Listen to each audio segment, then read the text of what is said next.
인류학자 리차드 리라는 분이 아프리카 칼라하리 사막에 있는 부시맨족에 가서 여러 해 동안 현장 조사를 하고 이제 경험하였던 난처한 일을 소개한 적이 있습니다. 리차드 리는 이제 현장 조사를 잘 마친 후에 그동안 수고했던 이 부시맨 사람들에게 감사의 표시를 하고 싶었습니다. 그래서 크리스마스를 맞이하여서 큰 항소를 한 마리 사서 선물하기로 하였습니다. 오랜만에 부시맨들이 이제 이 소고기를 아주 배부르게 먹고 또 크게 축제를 벌이면 참 좋겠다고 해서 여기저기 수송을 하였습니다. 그래서 어렵게 아주 큰 항소를 한 마리 잡아서 이제 그들에게 드렸습니다. 그래서 이 부시맨들은 이제 이틀 동안 그 소를 잡고 아주 흥겨운 축제를 벌이게 되었습니다. 그런데 사람들의 반응이 아주 시큰둥하였습니다. 이렇게 이틀 동안 신나게 먹고 마셨으면 감사합니다. 당신 덕분에 정말 이번에 아주 정말 원 없이 먹었습니다. 뭐 이런 얘기를 해야 될 터인데 그렇게 얘기한 것이 아니라 어디서 그렇게 병들고 야인 소를 잡아왔냐면서 이렇게 빈정거리는 것이었습니다. 리처드 리는 농담이 참 심하다 싶어가지고 가장 심하게 이렇게 말하였던 사람을 찾아가서 그 이유를 따졌습니다. 어떻게 나에게 이럴 수 있습니까? 나에게 감사합니다라는 말을 못할 망정 어떻게 이렇게 나에게 모욕을 줄 수가 있습니까? 이렇게 물었을 때 그 사람은 이렇게 대답하였다고 합니다. 그것은 교만 때문이랍니다. 어떤 사람이 너무 많은 짐승을 잡게 되면 그는 자신이 추장이나 추상보다 더 중요한 사람이 된 것처럼 착각할 수가 있습니다. 그리고 이러한 교만한 마음을 가지고 있으면은 자기보다 못한 사람들을 하인처럼 다루게 되지 않겠습니까? 그런 마음을 가지고 있으면 다른 사람을 죽일 수 있는 것입니다. 추장을 무시하게 되면 추장이 그를 죽일 수 있는 거고 다른 사람을 없이나 여기다 보면은 공동체 질서가 깨진다고 하는 것이죠. 그래서 그들은 항상 사냥을 한 고기를 먹고 나서 상대방을 향해서 이렇게 말한답니다. 정말 형편없는 사냥감이군 이렇게 얘기를 한다고 하는 것입니다. 이런 식으로 마음의 교만함이 차지 않도록 그 사람을 하여금 겸손하게 하려고 이렇게 말을 한다고 하였습니다. 이 아프리카의 부시맨족은 참 지혜롭고 좋은 문화를 가지고 있는 것 같습니다. 아프리카는 우리 사회처럼 풍요로운 사회가 아니라 많은 것이 부족한 사회이죠. 따라서 어느 한 사람이 다른 사람들보다 더 많이 소유하거나 더 뛰어난 능력을 가지게 되면 어떻게 되겠습니까? 자기의 능력을 과시하고 다른 사람들을 업신여겨서 그 공동체의 질서와 평화가 깨질 수가 있는 것이죠. 그래서 이 불신민들은 교만을 방지하고 사람들로 하여금 겸손하게 하려고 이러한 지혜를 가지게 된 것이 아닌가 생각이 듭니다. 우리 교회도 이런 문화를 가지면 좀 좋겠습니다. 서로를 세우고 또 서로를 세워주는 좋은 공동체 문화를 가지면 얼마나 좋을까 하는 생각을 해봤습니다. 우리 그런 뜻 한번 서로 말하면서 인사하겠습니다. 참 아름답습니다. 네, 제가 참 겸손하게 생겼습니다라고 할까 하다가 그러면 예배 마친 후에 제가 위험해질 것 같아가지고 인사를 바꿨습니다. 정말 아름답습니다. 서로 이렇게 우리 공동체를 하나로 만들기 위해서 세워가는 좋은 문화가 있으면 얼마나 좋을까 하는 생각을 해보았습니다. 오늘 본문에서 바울 사도는 초기 기독교의 좋은 공동체 문화를 우리에게 소개하고 있습니다. 초기 기독교는 세상과 다른 좋은 공동체 문화를 가지고 있었고 이것을 실천하였습니다. 초기 기독교가 이방 사회 가운데 놓여 있었습니다. 참 작고 미약한 공동체였지만은 그러나 그럼에도 불구하고 폭발적으로 많은 이방 세계 사람들이 관심을 가지고 교회에 들어오게 되었습니다. 그 이유가 무엇일까 생각해 보게 되면은 교회는 좋은 공동체 문화를 가지고 있었기 때문이었습니다. 여러분, 그러면 교회가 가지고 있는 좋은 공동체 문화가 무엇일까요? 교회는 참 놀랍게도 좋은 가족의 문화를 가지고 있습니다. 누구든지 예수를 믿고 교회에 들어오게 되면은 그리스도 안에서 한 가족이 되는 것입니다. 그래서 우리는 서로를 향해서 형제님, 자매님 서로 이렇게 인사를 하는 것이죠. 이렇게 기독교의 가족 문화는 세상의 공동체와는 전혀 다른 문화입니다. 아마도 이것이 많은 이방 세계에서 살고 있는 사람들에게 큰 용기를 주었고 또 희망을 주지 않았나 생각을 해볼 수가 있습니다. 갈라디아서 3장 28절에서 초기 기독교는 이렇게 고백을 하였습니다. 너희는 유대인이나 헬라인이나 종이나 자유인이나 남자나 여자나 그리스도 예수 안에서 하나이니라. 누구든지 신분 구하를 막론하고 그리스도 안에서 한 가족을 이룬다고 하는 것입니다. 고린도서 5장 17절에서 바울 사도는 그리스도 안에 있는 자들을 이렇게 높이고 또 격려하고 있습니다. 그런즉 누구든지 그리스도 예수 안에 있으면 새로운 피조물이라. 이전 것은 지나갔으니 보라 새 것이 되었도다. 이제부터 다시 시작할 수 있는 하나님의 놀라운 걸작품, 새로운 피조물이 되었다고 교회는 서로를 향해서 이렇게 고백을 하고 있습니다. 이렇게 기독교는 그리스도 안에서 서로 형제나 자매로 인정하고 받아들였습니다. 세상에서 어떤 신분을 가지고 있는가, 노예인가 주인인가 이런 거 중요하지 않습니다. 그리스도 안에서는 모두가 다 천국 시민권자라고 하는 것이죠. 그래서 누구든지 세례를 받게 되면 당신도 하나님의 백성입니다. 새로운 적재성을 그에게 부여하였습니다. 바울이 쓴 서신 가운데 빌레몬서가 있습니다. 빌레몬서는 참 짧은 한 장으로 되어 있는 짧은 편지이지만은 초기 기독교 공동체가 어떠한 공동체였는지를 우리에게 잘 보여주고 있습니다. 바울은 빌레몬에게 한 종을 보냅니다. 그에게서 도망친 종 오네시모를 보내면서 어떻게 말하고 있습니까? 용서하고 받아주라고 말하고 있습니다. 빌레몬과 오네시모는 주인과 노예의 관계입니다. 더욱이 오네시모는 주인 빌레몬의 집에서 사고를 치고 도망친 종이었습니다. 당시 사회에서는 종이 사고를 치고 도망치게 되면 어떻게 하겠습니까? 당시는 노예 제도가 있는 건 사회입니다. 그는 사회 질서를 어지럽힌 자들이기 때문에 또 다른 종들에게 잘못하다가는 도망쳐도 되나 보다 이렇게 생각할 수 있기 때문에 그러한 도망친 종은 아주 엄벌에 처하곤 하였습니다. 그러나 바울 사도는 도망친 노예 오네시모가 주 안에서 이제 세례를 받고 주의 백성이 되었으니 그를 용서하고 내 형제로 받아들이라고 권면하고 있습니다. 이제는 더 이상 너의 노예가 아니라 이제는 그리스도 안에서 한 형제요 너의 가족이 되었다고 하는 것입니다. 참으로 놀라운 복음을 선포하고 있습니다. 이렇게 빌레몬서는 당시 교회가 어떠한 사랑의 공동체였는가를 우리에게 분명하게 보여주고 있습니다. 여러분, 그렇다면 우리들이 그리스도 안에서 어떻게 서로를 바라보고 사랑해야 되겠습니까? 오늘 본문에서 바울 사도는 로마 교회에서 일어났던 한 여러 가지 사건들을 통하여서 사례를 통하여서 주 안에서 그리스도인들이 서로 어떻게 생각하며 또 사랑해야 되는지를 말씀해 주고 있습니다. 첫째, 우리는 믿음이 연약한 자를 받아주고 비판하지 말아야 됩니다. 본문 1절 한번 같이 읽어보겠습니다.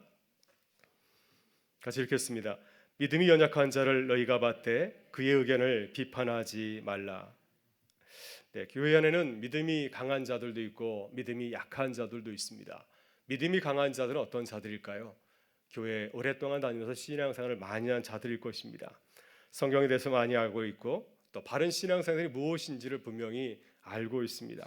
어려운 문제를 만나더라도 쉽게 대처하고 해결할 수 있는 능력이 있습니다. 믿음이 강한 자들은 혼자서 어려운 문제를 스스로 개척할 수 있는 능력을 가진 자라고 할 수 있습니다. 그에 비해서 믿음이 약한 자들은 신앙생활이 짧은 초신자들이 많습니다.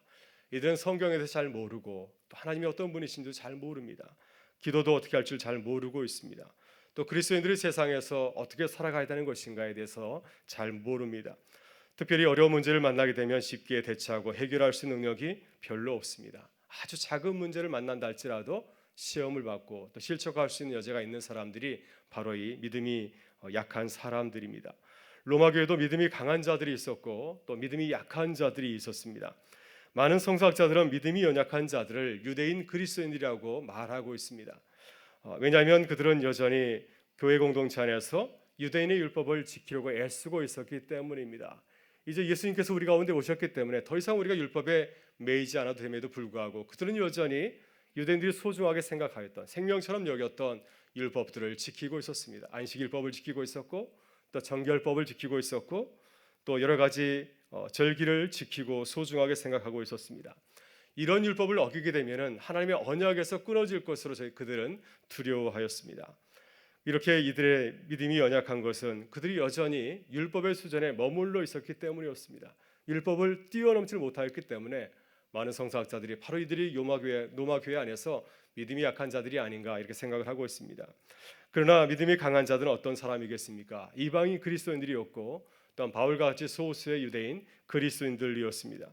이들은 우리가 그리스도 안에서 새로운 피조물이 되었기 때문에 더 이상 유대인의 정체성을 가질 필요 없다고 그들은 굳게 믿고 있었습니다. 왜냐하면 그리스도께서 오셔서 율법의 마침이 되었기 때문에 우리는 더 이상 율법에 매일 필요가 없는 것이죠. 이들은 이러한 지식을 가지고서 율법으로부터 자유로움을 누리면서 신앙생활을 하고 있었습니다. 여러분, 이렇게 교회 안에서 신앙적으로 볼 때 두 부류의 다른 사람들이 있습니다. 믿음이 연약한 자들이 있고 또 믿음이 강한 자들이 있습니다. 이렇게 서로가 함께 모여서 신앙생활을 하기 때문에 때때로 서로 간에 불편한 일이 생길 수도 있고 갈등이 벌어질 수도 있는 것이죠. 2절을 보게 되면 음식 문제 때문에 두 그룹 사이에 심각한 분열과 또한 갈등의 문제가 생기게 되었습니다. 우리 2절 말씀 같이 한번 읽어보겠습니다. 어떤 사람은 모든 것을 먹을 만한 믿음이 있고 믿음이 연약한 자는 채소만 먹느니라. 아멘. 고대 헬라 로마 사회에서는 시장에서 파는 고기류의 음식물이 오늘과 달랐습니다. 고대 사회에서는 지금처럼 언제든지 고기를 살 수 있는 넉넉한 이러한 고기를 갖고 있지 않았습니다. 언제 그들이 고기를 먹을 수 있을까요? 모처럼 신전에서 제사를 드릴 때, 축제가 벌어졌을 때 이 이방 신전에 바쳐진 고기를 시장에서 사서 먹을 수가 있었습니다. 따라서 유대인의 율법에 비춰보게 되면은 그 고기는 부정한 고기였습니다. 왜냐하면 이미 이방 신전에 바쳐진 제물이었기 때문입니다.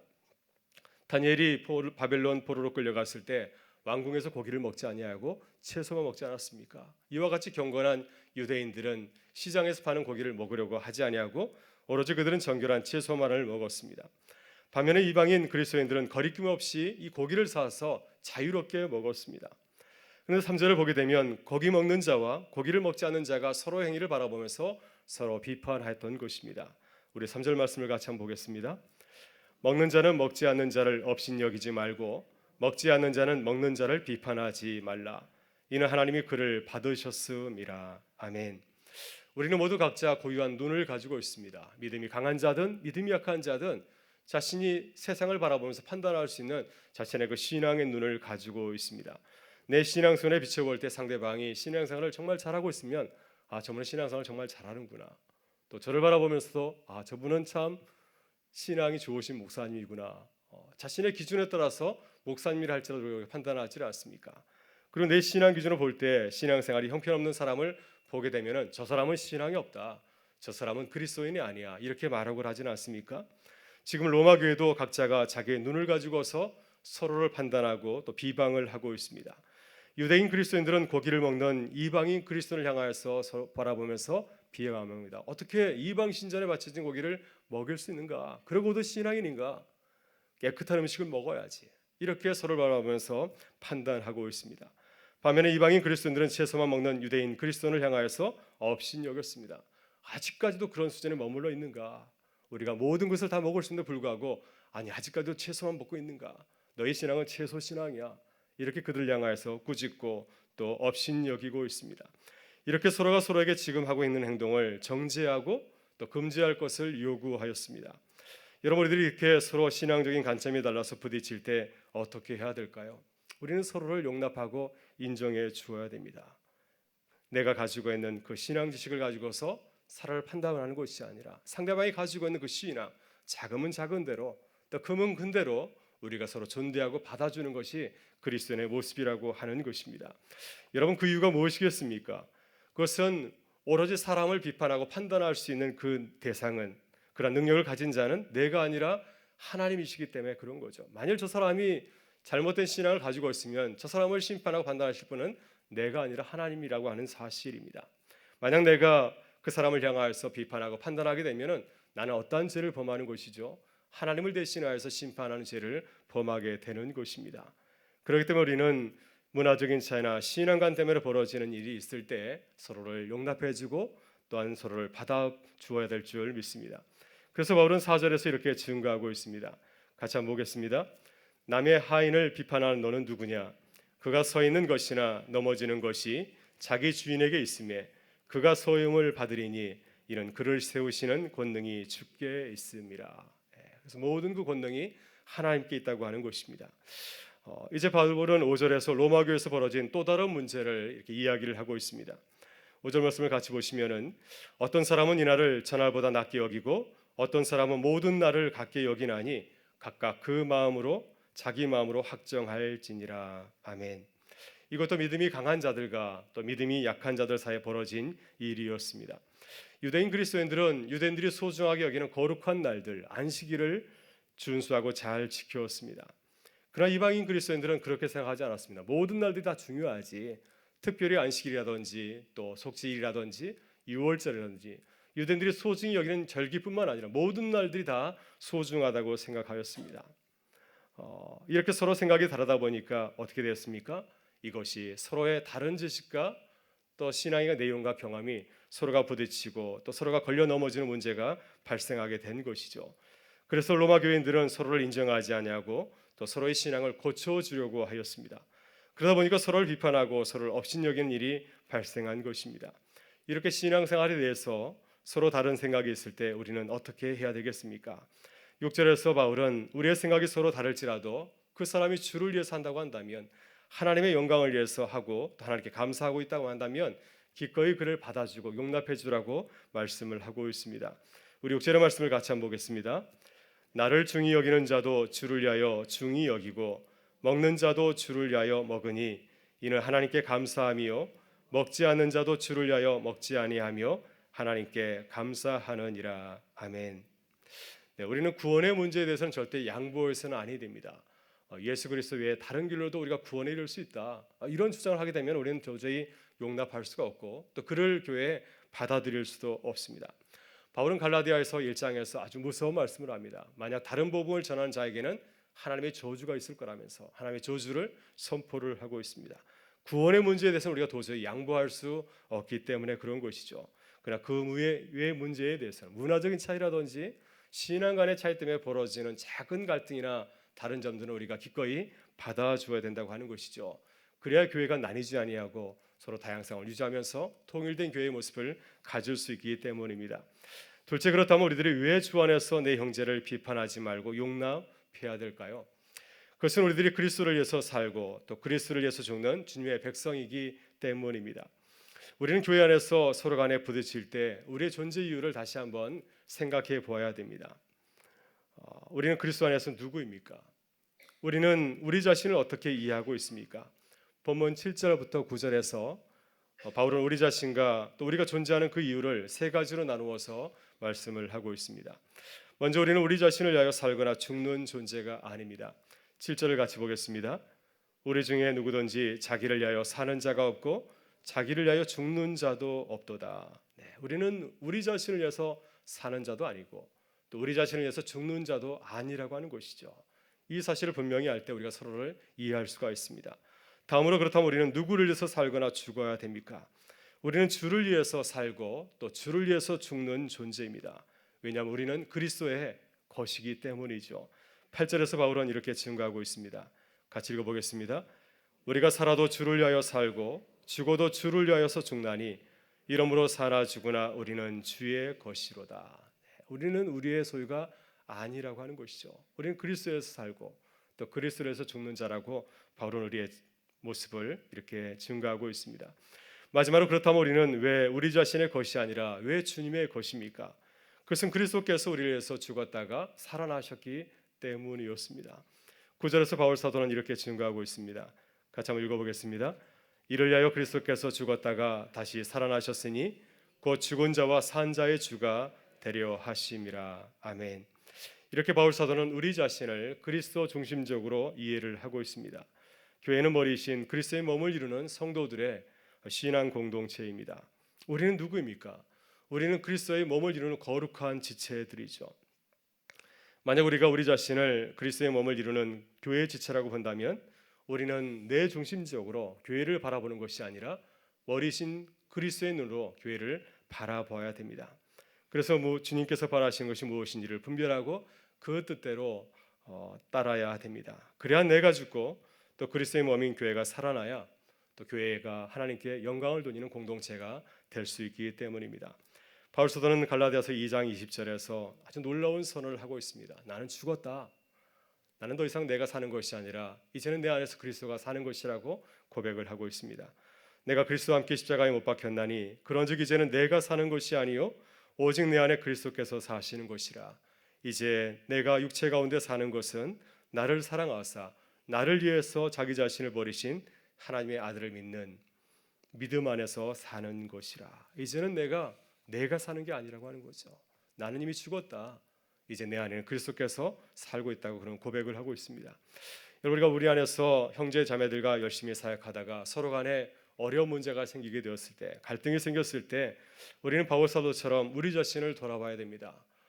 내가 아직 살아있는가? 내가 정말 죽었는가? 아직도 내 안에 분노가 있고 또 서로를 향해서 서운한 마음이 있고 미워하는 마음이 있다고 한다면, 또 서로를 향해서 또 기대하는 그런 마음이 살아있다고 한다면 아직 내가 죽지 않은 것이죠. 아직도 내 자아가 살아서 나를 움직이는 것입니다. 그 자아가 살아있기 때문에 서로를 비판하고 업신여기고 또 서로를 미워하는 것이 아니겠습니까? 그러나 정말 내 안에서 죽게 된다고 한다면 하나님께서 내 안에서 일하실 줄 믿습니다. 내가 죽을 때 성령께서 나를 통하여서 아름다운 역사를 이루어 가실 줄 믿습니다. 사순절을 맞이하여서 우리가 십자가에서 죽으신 우리 주님을 묵상할 수 있기를 바랍니다. 주님께서는 죽으셨습니다. 말로만 3번 내가 죽을 것이라 말씀하였는데 말로만 죽음을 예고한 것이 아니라 직접 죽으셨습니다. 십자가에서 죽으셨기 때문에 하나님의 놀라운 구원의 역사가 일어나셨던 것이죠. 우리도 그리스도 안에서 날마다 죽는 주님의 교회와 성도들이 되실 수 있기를 간절히 바랍니다. 우리들이 죽을 때 정말 하나님의 놀라운 역사가 우리 가운데 일어날 줄 믿습니다. 셋째 마지막으로 우리는 내 형제를 비판하거나 업신 말아야 됩니다. 왜 그럴까요? 형제를 업신여기고 비판하는 일은 교회를 분열시키고 또 하나님의 무서운 심판을 피할 수 없기 때문입니다.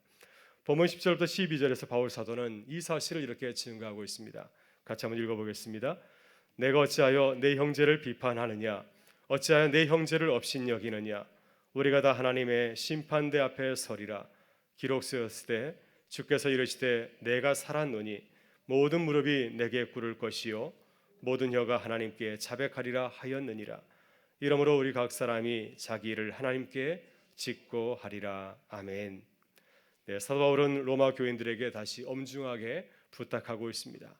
바울은 믿음이 강한 자들에게만 부탁하는 것이 아니라 믿음이 약한 자들에게도 똑같이 당부하고 부탁하고 있습니다. 왜냐하면 교회는 한편만 용서하고 용납한다고 될 것이 아니라 서로가 서로를 용납하고 받아줘야 교회가 균형을 잡고 바로 설 수 있기 때문에 그런 것이죠. 마태복음 18장은 교회 공동체에 대한 예수님의 말씀을 담고 있습니다. 주님은 교회에 대해서 부탁하면서 무서운 말씀을 하고 있습니다. 만약 내가 어린아이와 같은 신앙의 어린 자들을 만약에 실족하게 된다면 차라리 연자 몇 돌을 목에 메고 깊은 바다에 빠지는 것이 더 낫다, 이렇게 말씀하였습니다. 믿음이 약한 형제 자매를 실족하게 하는 것, 그들의 마음을 아프게 하는 것이 이만큼 중한 범죄라고 하는 것이죠. 하나님께서 믿음이 어린 자를 가만히 이렇게 만지는 것을, 힘들게 하는 것을 가만두고 보지 않으신다고 하는 것입니다. 본문에서 바울 사도는 어떻게 말하고 있습니까? 우리가 형제를 비판하거나 업신여기게 되면은 마지막 날에 하나님의 심판대 앞에서 우리 입술이 그것을 직구하게 될 것이라고 하는 거죠. 하나님께서 우리의 죄를 물으신다고 하는 것입니다. 왜냐하면 그것은 공동체를 깨는 굉장히 무서운 범죄 행위 때문에 그렇습니다. 따라서 사도 바울은 고린도서 8장에서 이 사실을 깊이 깨닫고 자신도 모든 회중 앞에서 놀라운 고백을 하고 있습니다. 고린도 교회도 로마 교회처럼 이방 신전에 바쳐진 제물 때문에 실족하는 자들이 참 많이 있었습니다. 소위 믿음이 있다고 하는 자들이 믿음이 어린 자들을 가만히 케어하지 않았던 것이죠. 그들 앞에서 버젓이 우상 신전에 바쳐진 고기를 먹었으니 믿음이 어린 자들이 그 모습을 보면서 얼마나 실망하고 또 그로 인해서 교회를 떠나는 일이 많이 있었을 것입니다. 그런 모습을 보면서 바울 자신이 어떻게 고백하고 있습니까?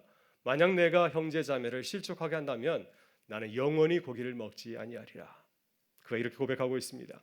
그러므로 만일 음식이 내 형제를 실족하게 한다면 나는 영원히 고기를 먹지 아니하여 내 형제를 실족하지 않게 하리라. 우리 교회가 약한 형제를 배려하고 또 케어하는 교회가 될 수 있기를 간절히 바랍니다. 말씀을 준비하다가 창세기 29장의 말씀이 생각이 났습니다. 창세기 29장을 보게 되면 약한 자를 배려하는 아름다운 공동체의 장면을 우리가 볼 수가 있습니다. 야곱이 형 에서를 피하여서 이제 하란에 있는 예삼촌 라반의 집에 오게 되었는데, 그때 하란에 도착하였을 때 야곱이 처음 만난 사람들은 들에서 양을 치는 목자들이었습니다. 야곱은 우물 곁에서 세 그룹의 목자들을 만났는데 그들은 이제 우물 뚜껑을 열어놓으면 우물이 마르기 때문에 뚜껑을 덮어놓게 되었습니다. 거기 세 그룹의 목자들이 있었는데 그들은 우물 곁에서 우물 뚜껑을 열고 물을 나눠주는 것이 아니었습니다. 그래서 왜 물을 먹지 않습니까? 왜 당신의 양들에게 물을 나눠주지 않습니까? 했더니 그들이 이렇게 대답하였습니다. 아직 목자 하나가 오지 않아서 기다리고 있다고 하는 것이죠. 자기들은 모든 목자들이 우물에 모이면 그때 똑같이 물을 나누어 준다고 하는 것입니다. 늦게 양을 끌고 마지막으로 온 사람은 누구였냐면 바로 목자 라헬이었습니다. 그는 여자였습니다. 여자가 양을 친다고 하는 것은 거의 힘든 일이죠. 남자들과 경쟁하면서 자기 양을 푸른 초장과 또 쉴만한 물가로 인도하는 것은 여간 어려운 일이 아니었습니다. 그래서 어느 곳이나 여자가 양을 치는 일을 보는 적은 거의 없지 않습니까? 그런데 라헬이 목사로서 양을 쳤던 하란에서는 그렇지가 않았습니다. 여자도 양을 칠 수가 있었던 것이죠. 왜냐하면 모든 목자들이 서로 배려하였기 때문이었습니다. 먼저 온 자들이 나중 온 자들을 기다릴 줄 알았기 때문이었습니다. 힘없고 연약한 여자를 배려할 줄 아는 그런 문화가 이 하란에 있었기 때문에 라헬까지도 양을 칠 수 있었던 것이었습니다. 여러분, 주님께서 우리에게 바라시는 교회의 모습은 바로 이런 모습이 아닐까 생각이 듭니다.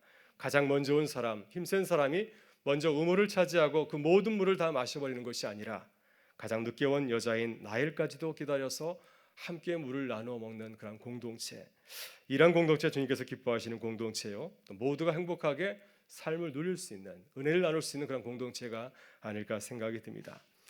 오늘 우리가 기도하면서 이제 저녁 기도를 나가면서 십자가 달리신 주님을 묵상하면서 우리의 모습을 돌아볼 수 있기를 바랍니다. 우리의 교회의 모습을 돌아볼 수 있기를 바라고요, 우리 가정과 또 우리 주변을 돌아볼 수 있기를 바랍니다. 우리는 내 형제를 업신여기거나 비판하지 않았습니까? 우리는 매일 그리스도를 위하여서 살고 그리스도를 위해서 죽고 있습니까? 오늘 본문은 우리가 말씀하고 있습니다. 우리가 죽을 때, 우리가 연약한 자를 비판하지 아니하고 그들을 케어할 때, 받아줄 때, 바로 그때 우리 가운데 아름다운 주의 역사가 일어난다고 말씀을 하고 있습니다. 오늘도 그리스도를 위해서 죽고 또 그리스도를 위해서 사는 우리 모두가 되어서 하나님의 뜻을 이루어가는 귀한 교회와 성도들 될 수 있기를 주의 이름으로 축원합니다. 함께 기도하시겠습니다. 참 좋으신 아버지 하나님,